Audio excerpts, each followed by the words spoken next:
Now that we've introduced the idea of 12 archetypes of time, we can talk about the time cycles and why they are important. And I call this where we are in time. And it really is significant because let's start with Uranus over here rising in Aries. Uranus takes 84 years to go around the sun. Basically, that means 7 years. 7 times 12 is 84 in each sign. And the last time it was in Aries was the 1930s, and there's a lot of parallels.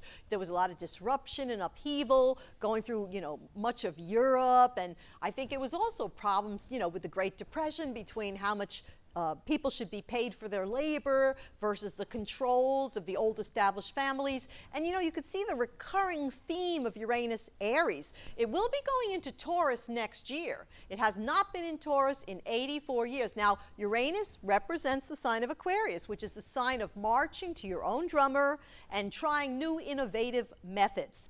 Generally, when things are stable, we don't have an impetus to try new innovation. So a lot of times this idea of necessity being the mother of invention plays a role. But a lot of Taurus people, especially those born in April, are going to feel a whole new chapter. Uranus is a revolution, doing something that you've done in the past. Okay, so then it goes into Taurus. Now, another really interesting thing is the planet Pluto, way up here, has been in Capricorn since 2007. And it's going to be merging. We call this a conjunction. When two planets come into an alignment, it's like their energy fields, in a way, unify. This is how we perceive it as astrologers, because we have hundreds of years of anecdotal evidence, and yes, it is evidence about as above, so below. These conditions, they don't 100% cause, but they do lean things in very real directions. There's always a dance between fate and free will. Nothing is totally demarcated. So anyway, this idea of Pluto Capricorn, it has a lot to do with fear. Earlier I spoke about Capricorn being the sign where, you climb to the top of the mountain. It represents earthy ambitions, and it is really the sign that you face this idea of what profited a man to gain the world and lose his soul. There's got to be an altruism, something higher than just personal advantage. And that's the crisis for the sign of Capricorn. Pluto in Capricorn has caused a lot of wealth to consolidate into very few hands. There's a study done in France by Thomas Piketty that says that in the past 10, 15 years, there's something like 200 families own about half the world's wealth. And the direction of this is continuing. It's creating this kind of, father knows best, top leaders that are very strict and want to control the masses. And there's a lot happening in that direction. You could look at the surveillance. There's a lot of controls going on. And I say to myself, okay, what does the zodiac teach us about this? Because there's going to be a lot of energy on the sign of Capricorn. Saturn right now is over here. Saturn rules Capricorn. When a planet comes home to its own sign, it has a lot of influence and a lot of power. And Saturn, to give you an idea, Capricorn, a few of them, basically Karl Rove, J. Edgar Hoover, Richard Nixon, Barry Goldwater, Ted Cruz, Jeff Sessions. This is not a sign that's particularly interested in altruism or sharing power or true democracy.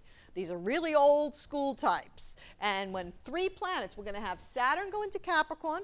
That starts this year on December 21st, 2017. Saturn's orbit is 29 years, so it hasn't been home in almost 3 decades. And when it gets home, who is living in its house but Pluto Hades, the god of the underworld? It has a lot to do with spies. It has a lot to do with organized crime. And to be very frank, spies have no ethic that has anything to do with any established law or order. So really, they really are a kind of criminal element that answers to nobody, no one. Anyway, I see all this energy gathering in Capricorn, and it starts the end of this year when Saturn goes in with Pluto. And about a year later, Jupiter, which right now is over here in Libra, it'll go into Scorpio October 12th, I believe, this year, 2017. And then about a year later, it'll go into Sagittarius and finally get to Capricorn. Maybe it was in 2020. But there's going to be 3 heavyweight planets, 3 of the 5 outer planets in Capricorn, pushing this ethos of the father controlling Old Testament figure. So this reminds me of what you know in nature when you watch how ocean currents roll literally backwards under themselves in order to acquire forward momentum. This is the repressive aspect of Capricorn, chomping at the bit, holding everything back, and I think it's going to burst when planets go into Aquarius. And some of you are thinking, Sue Rose, when is that? Well, Pluto, with a 248-year orbit, spending on average 17 years in each zodiac sign in succession, will leave Capricorn in the year 2024, which coincidentally is when Neptune leaves its own sign kingdom, Pisces. Now, I did write a book on this. It's called Neptune in the Final Phase of the Piscean Age, explaining that at the end of the Piscean Age, there was going to be a lot of drug addiction, alcoholism, because Pisces is the sign truly of escapist behaviors. It also rules drugs. So a lot of people are asleep, asleep at the wheel. They don't even know they're asleep a lot of the time. And for Aquarius, the age to sort of break through, there has to be this mass awakening, because Aquarius is the highest of the air element. Air means cognition, and it represents rebellion to the old ways. So right now we have Neptune over here in Pisces, and it's powerful because it rules that sign, and that's why there's so much opiate use and so much alcoholism and just so much addiction. A lot of people are not clear. They can't make clear decisions because they don't have command of themselves. And then the Pluto over here in Capricorn, and it puts Aquarius, the sign of what's trying to be born, in the squeeze, literally in the cosmic squeeze. So the pressure of Capricorn is they're tightening the rules, and they're trying to act like protest has to be in certain places, and reporters are being punished if they give narratives that deviate from the official storyline. Lately, I've heard people challenging certain official narratives, being branded as dangerous conspiracy theorists, which is a way of saying that only what the authoritarian corporate press tells us is true, and that's not so. Another thing I notice is that in the same way, and this is so much a characterization of the end of the Piscean Age, fish against fish, so much that was genuine is being melded to what is fake. And the number one representation of that is the biogenetic industry, where they take parts of real, genuine things in nature, and they genetically manipulate them together with things that don't belong with them, including chemicals. And so what's happening is that you can't separate, like the Bible says to separate the wheat from the chaff.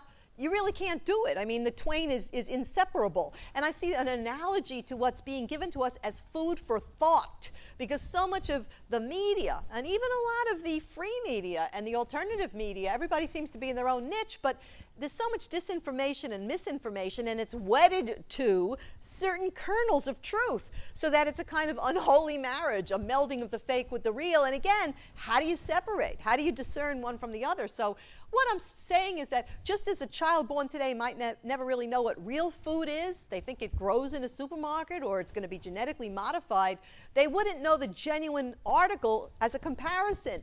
It's the same with the food for thought, what people are being made to believe.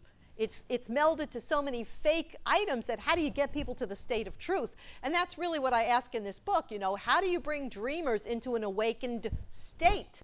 Well, it seems to me that Mother Nature is sounding the alarm clock, because whether you call it end times or earth changes, what the Hopis call the end of the fifth, maybe sixth now world, these great extinctions, the climate changes, we astrologers say it's the beginning of a new age. It's a different era, and that does mean a massive paradigm shift, and truly we are at the end of the Piscean Age coming into Aquarius at this time. It's a transition.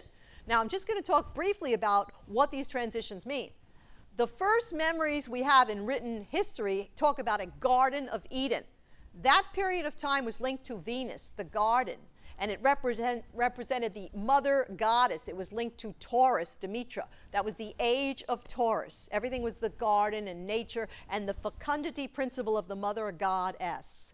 Then the next age was Aries. It's a precession of equinoxes. It moves backwards. It's based on our whole solar system traveling around a central sun, about 2,200 years in each of the zodiac signs, and we call that an age. So we're coming across the boundary now from one to another. So after the age of Taurus, the Garden of Eden was the emergence of the warrior, and this was the time of, monotheism, where all of the god archetypes and goddess archetypes were basically amalgamated into one premise, which was the god Mars, the god of war. And Mars as a planet is exalted in Capricorn, the sign of the strict father, so we get, strict top-down government systems that use Mars, the army, to enforce their way. And one reason why I'm bringing this information to who's ever interested is that I worry that people are being taught and told that war is inevitable and that human nature is aggressive by nature. And the whole witness of the zodiac is saying this is not true. Yes, Mars, the god of war, makes war and aggression natural to a part of the human being and a certain demographic or a certain segment of humanity, but there are 11 other co-equal archetypes in the great divine dial. I mean, this is heaven's democracy right here. We can't just let Mars, the god of war, and all of its representations on this planet, which is everybody in uniform answering to a high patriarchal authority, tell us all how to live or tell us that that is what life is.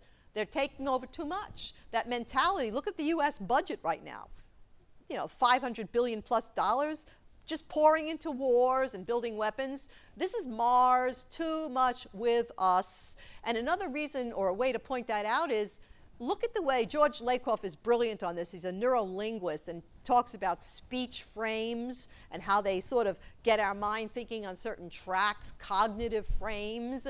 And this idea of, you know, things being linear and fixed and conservative and controlled, he links that with families that have strict fathers. And then he talks about a more inclusive model, more open model that is more from a nurturing family model. So the linguistic programming is that we're being taught to see ourselves as warriors, to see our society as martial. And this is why it's so important to bring the zodiac in to say, wait a minute, there are 11 other voices that need to be spoken for here to make a balanced world. Our world is out of balance. Mars is too much with us.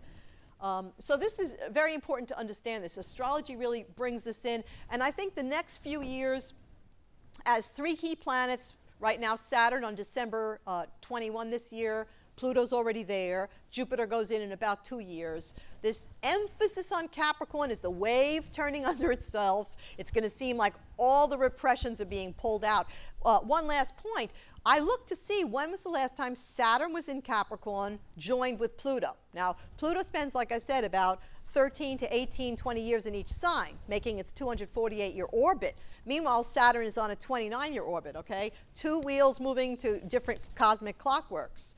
I could not find them joining together in Capricorn until I went back somewhere to like 1540 something, which was the time they were burning women as witches. And then I said, let me see when the last time prior to that was. It was like 12 something, the 1200s, and that was the Crusades. And I swear, I think that this Capricorn energy is enlivening that sort of Crusades witch hunt mentality. Remember, it's one of the 12 spokes of the big cosmic wheel, but these people have power.